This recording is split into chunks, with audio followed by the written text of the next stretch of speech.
5 نومبر کو ہونے والے امریکی الیکشن ویسٹ ایشیا کے لیے بیحد اہم مانے جا رہے ہیں۔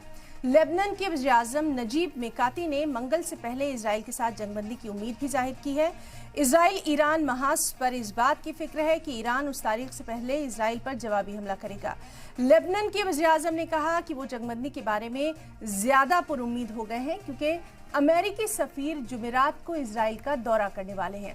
5 نومبر کو امریکہ میں ہونے والے صدارتی انتخابات میں ووٹنگ سے پہلے معاہدے پر پہنچنے کی کوشش جاری ہے۔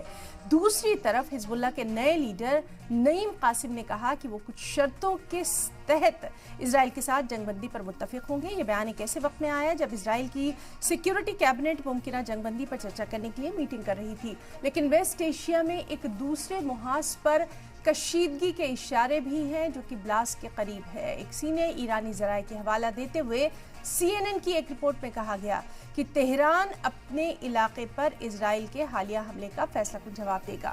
انہوں نے کہا کہ یہ حملہ 5 نومبر کو امریکی صدر چناؤ سے پہلے ہونے کا امکان ہے۔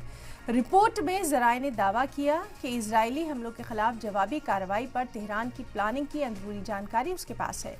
اسرائیل 26 اکتوبر کو اپنے حملے کے ممکنہ جواب کی امید کر رہا ہے، جس میں علم، خزستان، تہران صوبوں میں ایرانی آرمی ٹھکانوں کو نشانہ بنایا گیا تھا، جس میں 4 لوگ ہلاک ہو گئے تھے۔ اس کے علاوہ اسرائیلی فوج نے کہا کہ لیبنان کے مشرقی شہر بالبیک اور ساؤتھ پہ نبطیہ پر حملوں کے دوران حزب اللہ کمانڈ سینٹرز کو نشانہ بنایا گیا۔ اسرائیلی فوج کی طرف سے شہریوں کو خالی کرنے کی وارننگ جاری کرنے کے کچھ ہی دیر بعد بالبیک شہر میں دھماکے ہو گئے۔ One of the things that they are going to discuss is how we can find a diplomatic resolution that fully implements UN Security Council Resolution 1701, something that we have not seen over the past few years.